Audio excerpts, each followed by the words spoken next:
At Giant Eagle, My Perks means earning perks and dollar rewards fast.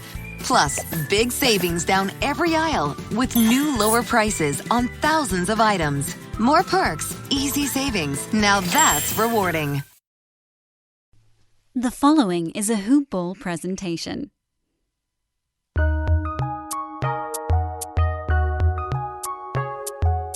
Welcome to the Fantasy NBA Today podcast.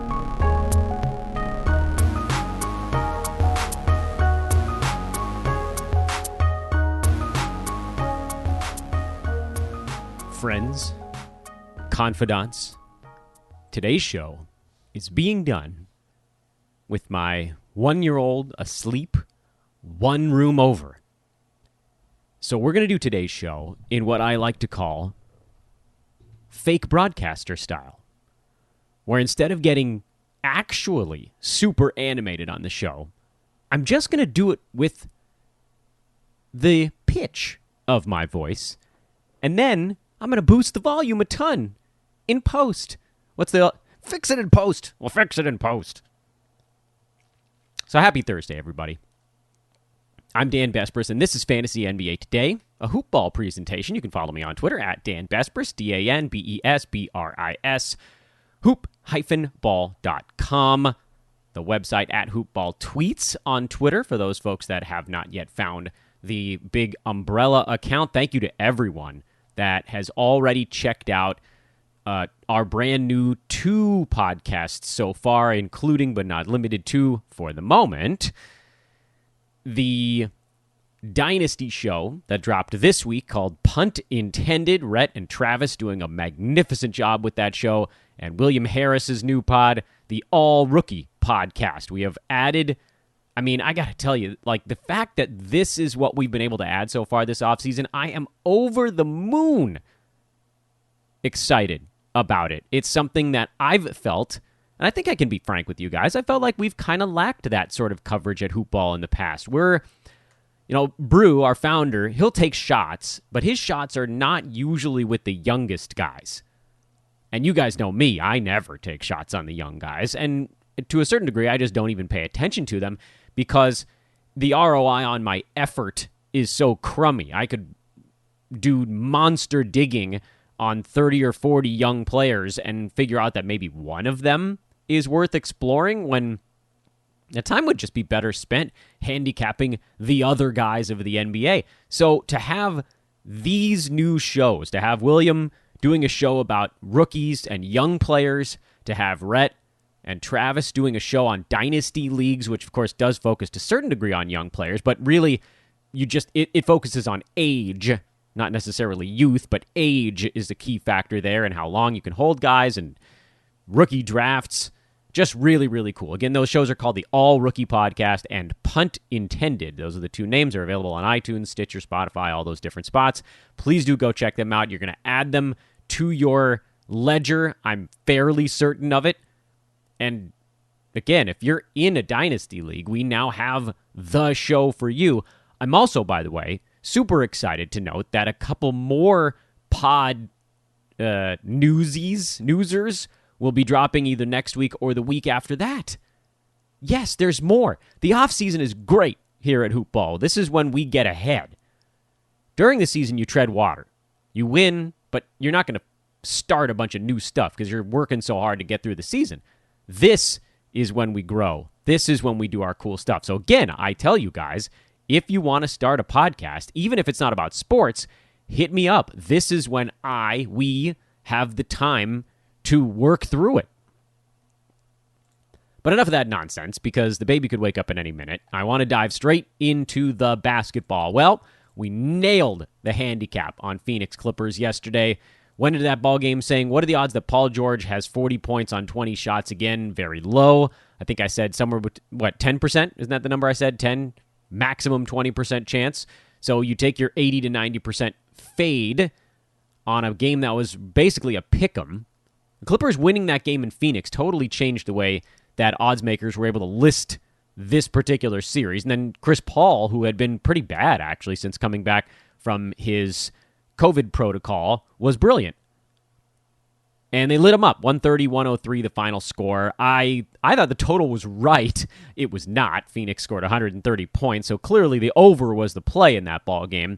Suns had about 110 possessions or so, and really were fantastic. 17 three-pointers on top of the 56% shooting. Clippers, somewhere in the neighborhood of about 103 possessions, so to that end, if this was a relatively average offensive performance, you would have gotten around that 215 number. So that's why I thought the total was more or less accurate in the ball game. But as it turned out, Phoenix was extraordinarily efficient on the offensive side, and they blew that thing away. Series over. We don't really have to handicap it anymore, although it does, I think, come back to something we mentioned on yesterday's podcast, which was, how do you handicap some of these Western Conference or really any playoff team going into the next regular season?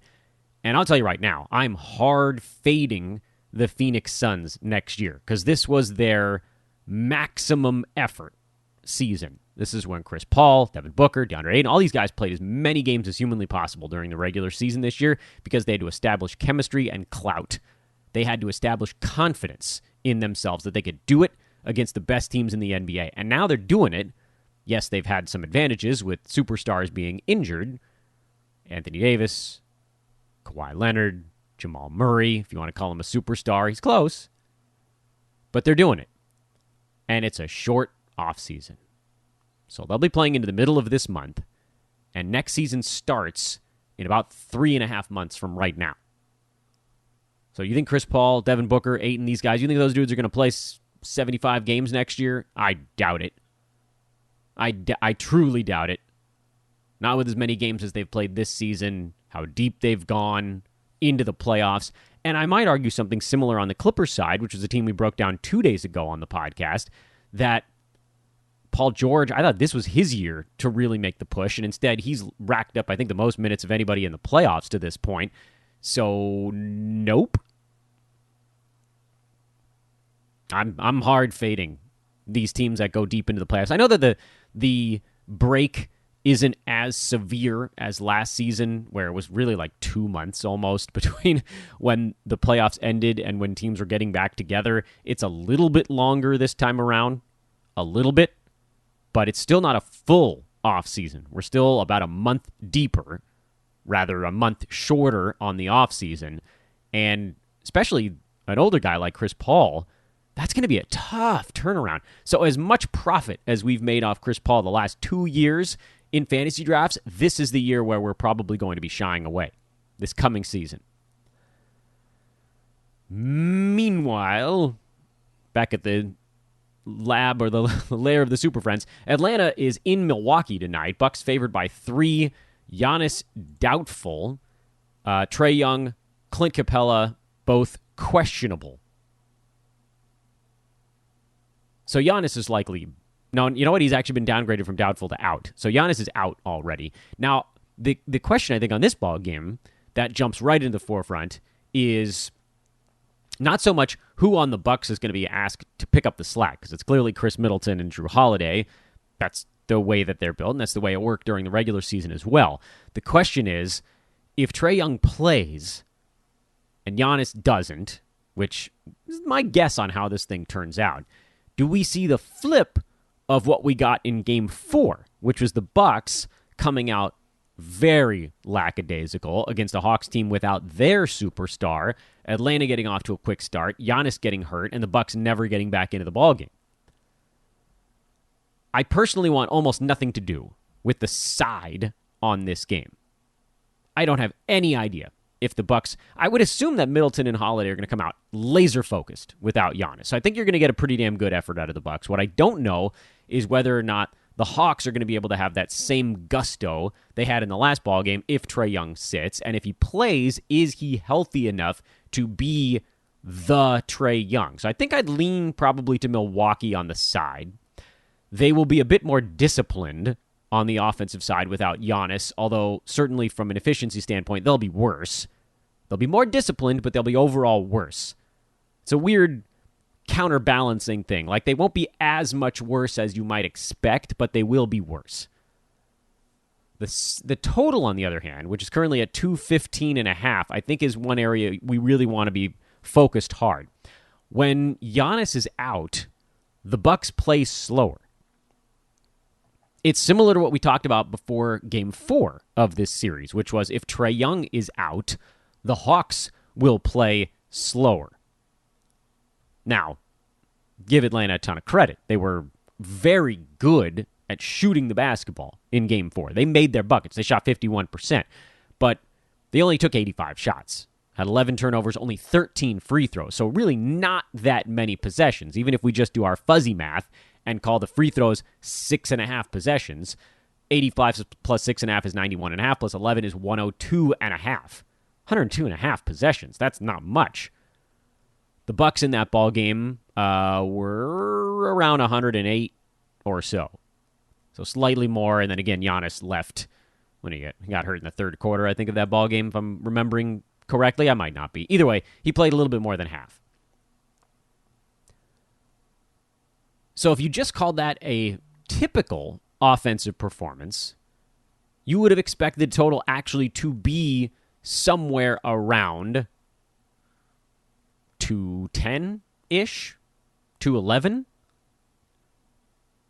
It was an underachieving effort because the Bucks were so bad on offense. They shot 39% in the ball game, that even though the Hawks were so good on offense, it didn't make up for it.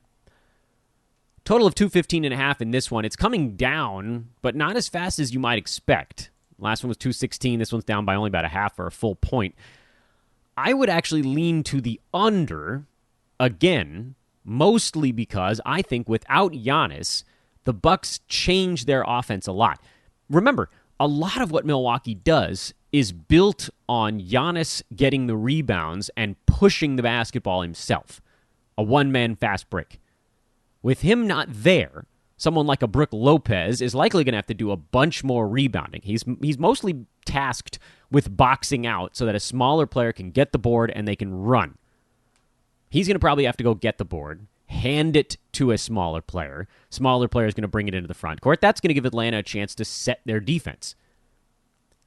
Sure, you could make the argument that Milwaukee's probably going to be better on offense in this one. So, 198 final total in that last ball game. That was pretty good for under bettors, which was the direction we were talking about if Trae Young sat that ball game out.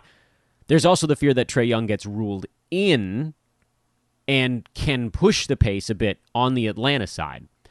But I just think this one's going to be a knockdown, drag it out kind of brawl of a basketball game where I'd be pretty surprised if either team hit 110 points. I just don't think there are going to be enough possessions in the game. So I lean to the under, and I lean to Milwaukee. I think the Bucks will be better in this one than people expect without Giannis. Not that he's a detriment to their team. He's not. But he is the guy that kind of breaks their strategy in the postseason at times, gets them out of their game plan. You remove him. He's still their best player, by the way. Like, you're not better without Giannis, but remove him, and you might actually be more focused without Giannis. You might do the things you prep to do, at least on the offensive side. I'm going to speak to the defense. He's very good on that end of the floor. Both, actually. One other issue is if Clint Capella ends up sitting this ball game out. If Capella's not there, Atlanta loses their rim protection, and that completely changes expectations on who's going to get what sort of looks at the bucket. I don't see Middleton and Drew doing a great job of finishing over Capella the way that Giannis can. So you take that out as well. Shot selection is going to get tougher for Milwaukee. If Clint is out and it's John Collins or Okongwu or Nathan Knight protecting the rim, that's a little different. So I lean under, I lean Bucks. Although the side is a tough one. It's a tough one. Atlanta might pull this thing out. I mean, 3 points. I would have hoped this game would have been closer to a pick'em, but they're not going to make Giannis worth like 9 points. So, yeah. And then if Trae plays, that might be your angle. You wait on the Trae news, assume he's playing in this ball game. That line may come down to about a pick'em. Then I'd look at the Milwaukee side if it gets down that low. And if the total jumps up on Trae Young being ruled in to like 218, then I'd love the under. Right now, I like the under, and the side is a little nerve-wracking. Trae Young news could change that a little bit. Moving along to the fantasy side of things, and so far we haven't woken up the baby, so we're doing well. We'll just keep rumbling. On the fantasy side, we're into the 4th team out of 5 in the Pacific Division. We're going to go ahead and do the Phoenix Suns, because now we at least know what the length of their season is going to look like. They're in the finals. Congratulations, by the way, the Phoenix Suns. They're in the finals. They're going to be exhausted next season, particularly the 30-plus crowd, which is really just Chris Paul and Jay Crowder. But it's worth noting, and I think that's going to creep down a little bit. Even if you're in your 20s, you're playing that deep. I mean, look at what it did to Jamal Murray. Young fella. Man, just overuse. Tried to play through some injuries this year. Tried to stay on the floor. Nope. Had a bad one. Brutal.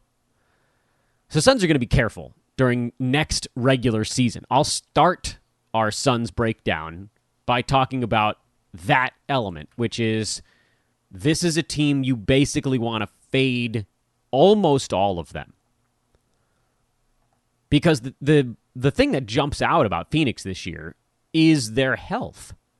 They were strikingly healthy during a season where no one was. Chris Paul, 70 out of 72 games. Ayton, 69. Mikal Bridges, 72. Booker, 67. Their 4 most important players missed a combined 2, 5, 10. That's less than the average 1 player missed for fantasy players inside the top 120, 140 range on a per-game basis. I don't care about totals, because totals, you're going to get guys that played more games. On a per-game basis, these guys combined, think about that, 4 players combined to miss fewer games than the average 1 player missed during this weird COVID sprint season. There is no need, now that they're in the finals, there is no need for them to worry about grinding through a regular season. Yeah, they're going to want a home court advantage, but they also see what's going on around them. This was this is their best opportunity. Because the one old guy that really mattered on their team, Chris Paul, stayed healthy. The young guys were less of a question mark because they had a full offseason. So Paul basically did as well. He got knocked out in the first round of the playoffs last year, but they were relatively rested, and the teams that you'd expect will finish ahead of the Suns in a normal season were a bit more beat up. Clippers superstars missed 20-plus games. Lakers superstars missed 20-plus games. Nuggets lost Jamal Murray. The Jazz were sort of the surprise, much better in the regular season than the playoff type of team. The Warriors were without Klay Thompson. The Blazers missed Nurkic for most of the season. The Mavs were the Mavs. But if you're the Suns, you had this is your golden opportunity. Not only did you get a regular season where the key opponents missed a ton of basketball games. And don't get me wrong, the Suns played a fantastic regular season. But if Chris Paul missed 20 games or Devin Booker missed 20 games, they're not 30 games over 500. They're right there in that clump with the Nuggets, the Clippers, or maybe worse. And if the Lakers superstars don't miss half the season, they're up there in the top 2 or 3. And the Clippers played themselves down into the 4 seed, or they would have been the 3 seed just about 2 games back of Phoenix if they don't tank the last couple to get out of the Lakers' half of the bracket. I mean, I guess technically it worked. If they had Kawhi for this series, they'd probably be going to the finals, maybe. Certainly would have been a better series. It was a good one. It was good, 4-2, but I think we all knew the Suns were eventually going to get there without Kawhi Leonard over on the other side. So the overarching theme with Phoenix is budget in more missed ball games next year. If guys exceed that handicap, terrific. But Everything we do has to be built on the likelihood, which nothing is 100% likely to happen. What's likely to happen, there is, I think, a better than 50-50 shot that Chris Paul gets back-to-backs off next year. Probably a lot of them, maybe all of them. DeAndre Ayton probably has a lingering injury of some kind that knocks him out for a week or two. Booker, same story. There is just no reason for them to play themselves into an early grave when they already know they're good. And on that same vein, if you're thinking about the chemistry side of things, Chris Paul is the only relevant player on this team who might not be under contract next year. But then you see that he's due $44 million this coming season. He ain't opted out of that. But Booker signed for 3 more years. Ayton, this coming season, his initial deal will expire, so they'll have to work on his next contract. But Crowder's got a couple more. Bridges, this will be the year where they're working on his next contract. Cam, a campaign comes off the ledger. But in terms of the fantasy players, Paul, Booker, Ayton, and Bridges, and then if you're in a deeper league, Jay Crowder, these guys are all there this coming season. So you know exactly what to expect on a per-game basis, and then you just have to ratchet down the games played by a bunch, particularly for our favorite player on planet Earth in fantasy, Chris Paul. There's no way he's playing 70 out of 72 games or 80 out of 82 games in a regular season next year. No way. With as deep a playoff run as his team just made, you could make a viable argument, I wouldn't agree with you, that Bridges, Ayton, Booker, the young guys, might get to 90% of their games next year. Possible. In which case, Bridges probably still going to be a decent draft pick. Ayton, perhaps he goes more towards the 40 range where his per-game numbers were settled. He'll probably get overdrafted. And then Devin Booker almost definitely get overdrafted, even though he was pretty clunky this year. Finished by totals number 49, per game 78. I'd take Bridges over Booker next season. And he beat him this year, too. Not close, by the way. Mikal Bridges, by totals this year, number 11. Guys, first rounder by totals. Ayton, second rounder. Paul, first rounder. Booker, fifth rounder. Jay Crowder by totals was 119, per game 139, so he's out of them. There's zero upside type of player. And no reason for him to play in all 82 games next year either. Cam Johnson, does his role increase? Probably not. This probably is who he is.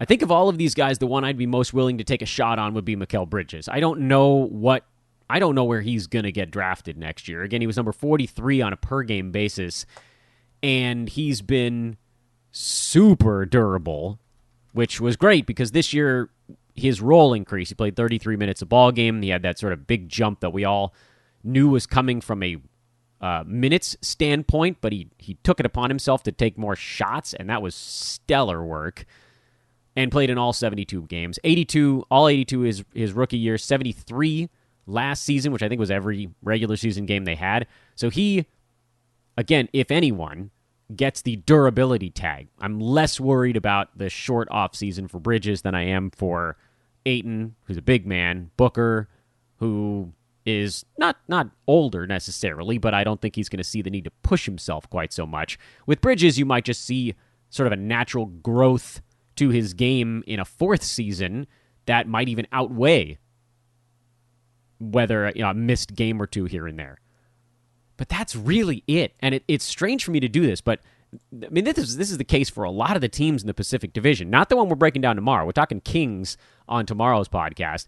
But the Suns, deep playoff run, no reason to push in the regular season. Clippers, they're more concerned about having their guys healthy in the playoffs, and heaven help them, it didn't get them all the way through this year. Lakers, they'll have some turnover, and they'll work on chemistry.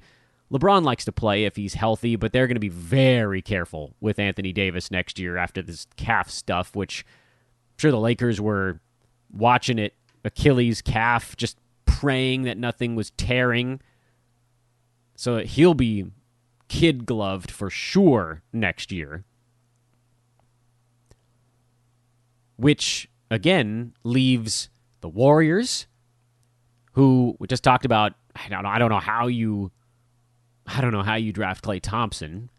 Steph, who will probably play in about as many games next year as this. I liked Draymond Green. Of all of the players we've talked about in the Western Conference so far on this podcast, Draymond Green might be my favorite target, which isn't saying much. Outside of the Kings, who again we're going to be covering tomorrow, there are very few players in the Pacific Division that have the requisite drive to dominate a regular season. Steph is a maybe. Dre is a maybe. Mikal Bridges is a maybe. Like, if he gets better, because he could actually still get better. He and OG Anunoby just taking these strides right alongside one another. Same general player, one team ravaged by COVID, the other not. And various injuries and so forth. But Lakers? LeBron? No. AD? That's a tough one. I mean, he's going to have to fall probably towards the end of the first round for me to feel comfortable taking that plunge after the... And I'm sure he'll come back next year with a little something to prove. So I think his per-game numbers will be better, but there's just no way they let him play more than about 70 regular season games next year. There's no way. And the Lakers don't have other guys that are fantasy relevant. And AD missing 15 games doesn't thrust anyone else into the forefront unless you think maybe Montrezl Harrell, but I'd rather not. The Clippers, tough to make a push on anyone there besides maybe Ivica Zubac if you think he's the sort of high floor, very low upside, highly durable. Could he get to 25-ish, 26 minutes a game? I doubt it, but worth a flyer, I guess. As someone more in a head-to-head type scenario, you can just drop in there for whatever it is, like 9 and 7 every game. Sure, fine.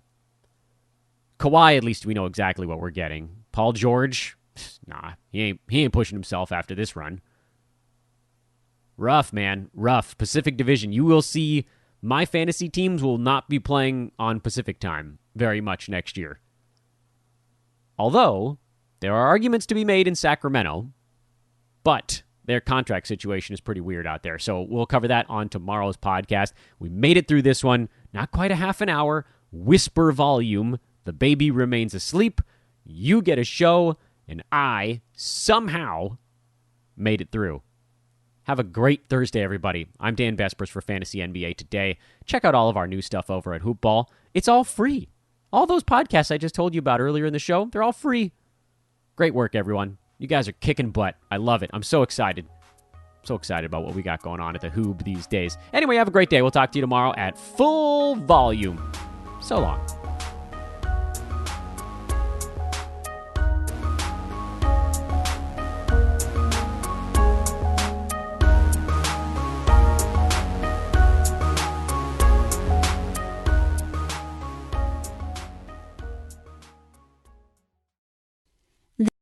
There are so many reasons not to skip breakfast. So many savory, mouth-watering, tasty, delicious beyond all belief reasons. Actually, that last one was pretty convincing. Stop by for a McDonald's breakfast. Mix and match a sausage biscuit, sausage McMuffin, sausage burrito, or hash browns, any two for just $2. Price and participation may vary, cannot be combined with combo meal.